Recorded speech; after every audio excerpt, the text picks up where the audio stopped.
Selamat pagi anak-anak. Hari ini kita kembali mau memuji Tuhan dan mendengarkan firman Tuhan. Mari kita perhatikan sikap kita. Apakah sudah cukup pantas untuk menghadap Tuhan? Kita mulai chapel kita hari ini dengan berdoa. Bapa kami yang di surga, kami bersyukur karena Engkau masih memberikan kesempatan kepada kami untuk beribadah kepadamu. Ya Bapa, berkatilah kami agar kami dapat memuji nama-Mu dan mendengarkan firman-Mu dengan sepenuh hati kami dan pikiran kami. Biarlah kami dapat memahami firman-Mu sehingga kami dapat melakukannya dalam hidup kami sehari-hari. Dalam nama Tuhan Yesus kami sudah berdoa. Amin. Anak-anak, chapel minggu lalu kalian mendengar cerita tentang seorang tokoh yang taat pada Tuhan, yaitu Abraham. Chapel kali ini kita juga akan mendengarkan seorang tokoh lain yang taat pada Tuhan. Walaupun tokoh kita kali ini beberapa kali meminta tanda kepada Tuhan. Siapakah dia? Ya, betul, Gideon. Saat Gideon hidup, orang Israel dikuasai oleh orang Midian. Mengapa? Karena orang Israel melakukan apa yang jahat di mata Tuhan, yaitu mereka menyembah dewa Baal. Bukannya menyembah Tuhan, tapi mereka menyembah dewa Baal. Setiap kali orang Israel menanam, orang Midian yang banyak jumlahnya datang dan memusnahkannya. Hal ini membuat orang Israel melarat atau menjadi miskin. Orang Israel takut terhadap orang Midian, sehingga orang Israel bersembunyi di pegunungan, di gua-gua. Lalu orang Israel berseru kepada Tuhan. Maka Tuhan mengutus seorang nabi kepada orang Israel. Nabi itu berkata kepada orang Israel, "Beginilah firman Tuhan Allah Israel. Akulah yang menuntun kamu keluar dari Mesir dan yang membawa kamu keluar dari rumah perbudakan. Aku telah berfirman kepadamu, Akulah Tuhan Allahmu. Maka janganlah kamu menyembah Allah orang Amori yang negerinya kamu diami ini. Tetapi kamu tidak mendengarkan firman-Ku itu." Kemudian datanglah malaikat Tuhan dan duduk di bawah pohon tarbatin di Ofra, kepunyaan Yoas. Yoas adalah ayah Gideon. Saat itu Gideon mengirik gandum dalam tempat pemerasan anggur agar tersembunyi bagi orang Midian.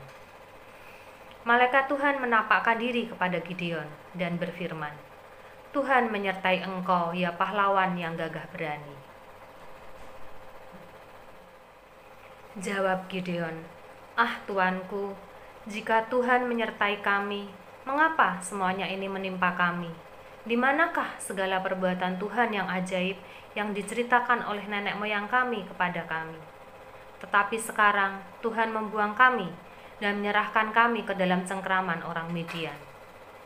Lalu Tuhan berfirman, "Pergilah dengan kekuatanmu ini dan selamatkanlah orang Israel dari cengkraman orang Midian. Bukankah aku mengutus engkau?" Tetapi jawab Gideon, "Ah Tuhanku, dengan apakah akan kuselamatkan orang Israel? Kaumku adalah yang paling kecil di antara suku Manasye, dan aku pun seorang paling muda di antara kaum keluargaku."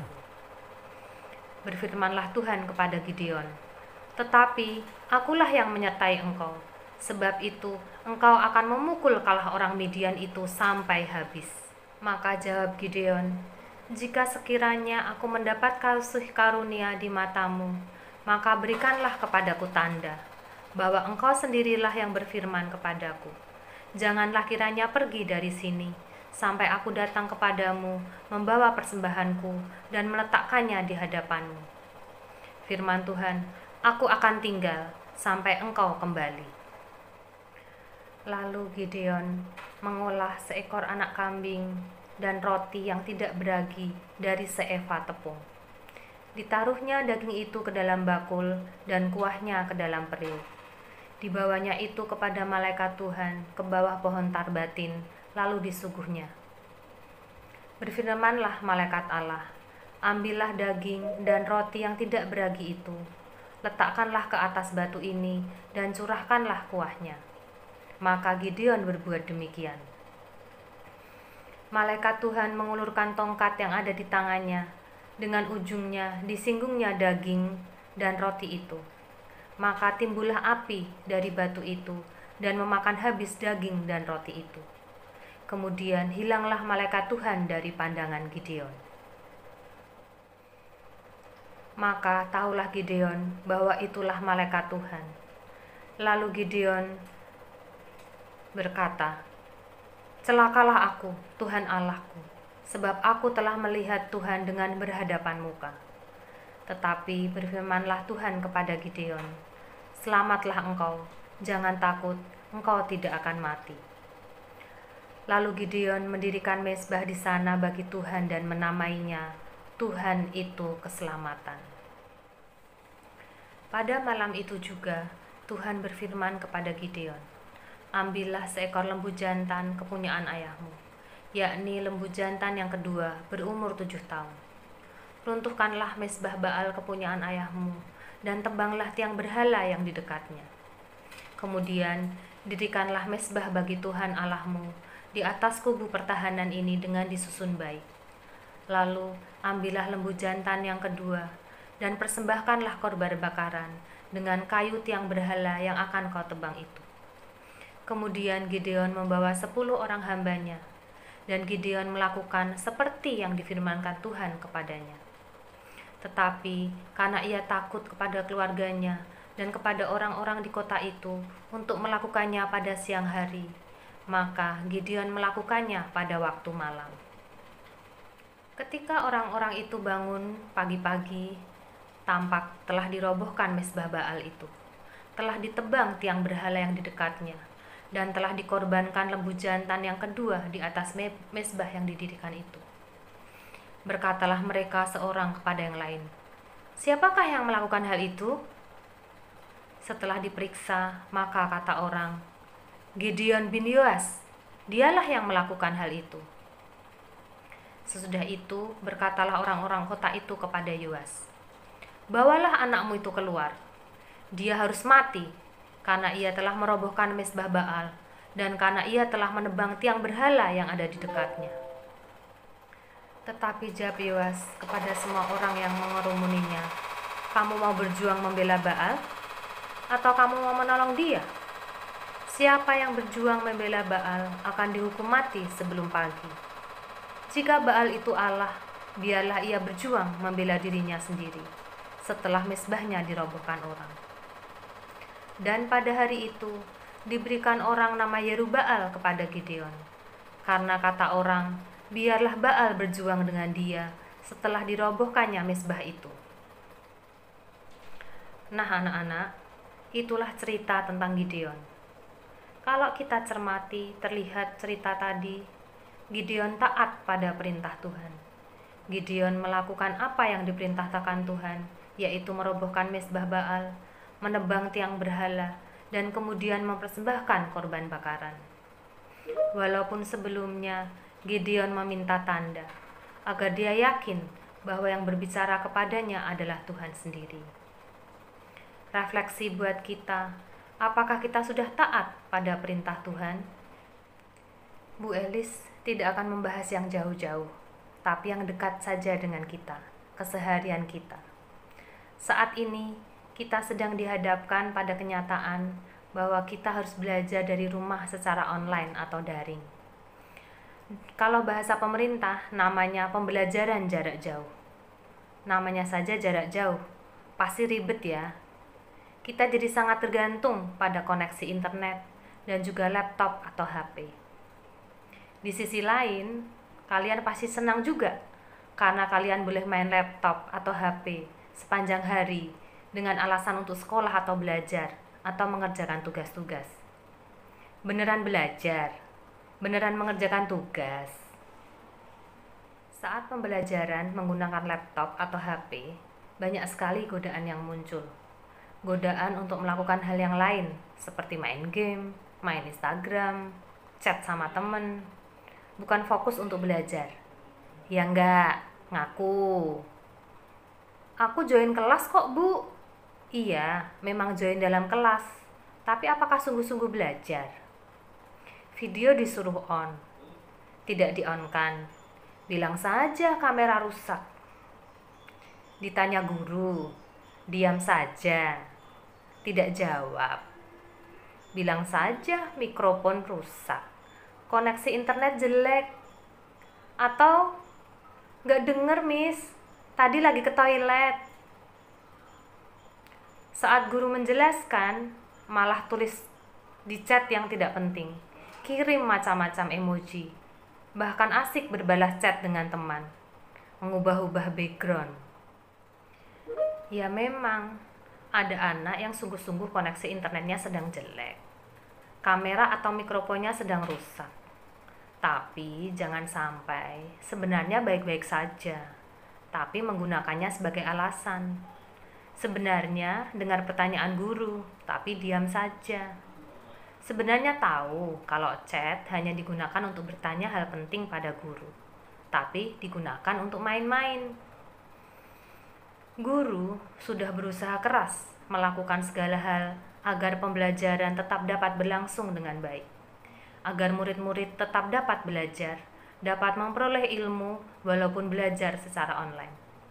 Orang tua sudah berusaha menyediakan segala fasilitas agar anaknya dapat belajar dengan baik walaupun dari rumah. Nah, sekarang anak-anak apakah sudah sungguh-sungguh belajar?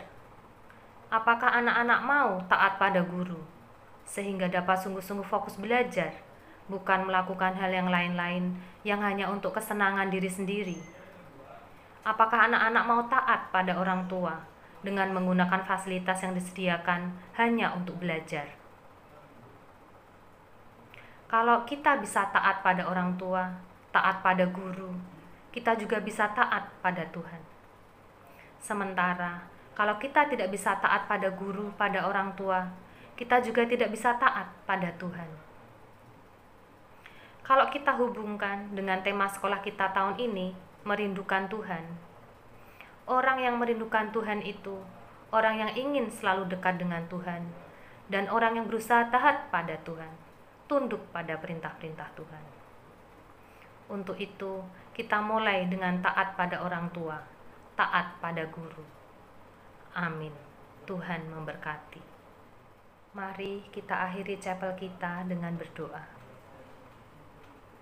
Bapa, kami bersyukur untuk firman-Mu hari ini. Melalui Gideon, kami belajar untuk taat kepadamu. Kami mau memulai dengan belajar taat kepada orang tua dan guru-guru kami. Bantulah kami dengan Roh Kudus-Mu, agar kami dapat belajar dengan sungguh-sungguh, walaupun kami belajar secara online. Berkati orang tua kami yang sudah menyediakan semua fasilitas agar kami dapat belajar dengan baik. Berkati juga guru-guru kami yang sudah berusaha dengan keras untuk melakukan pembelajaran sehingga kami dapat belajar dengan baik, dapat memperoleh ilmu yang kami butuhkan. Ya Bapa, kami serahkan hidup kami sepanjang hari ini ke dalam tangan-Mu. Dalam nama Tuhan Yesus kami sudah berdoa. Amin.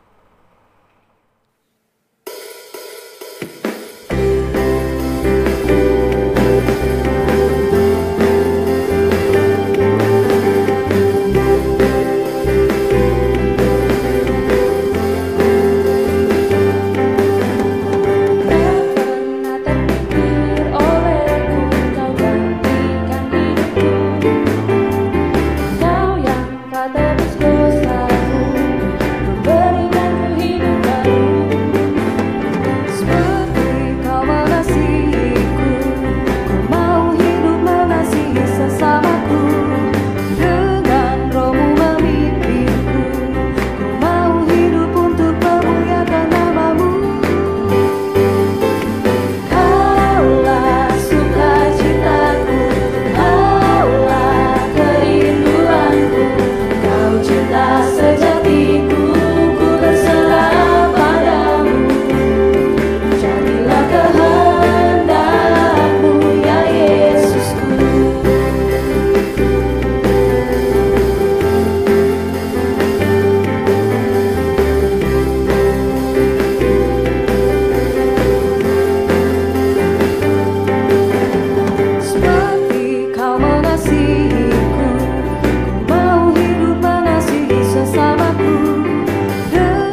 sejati.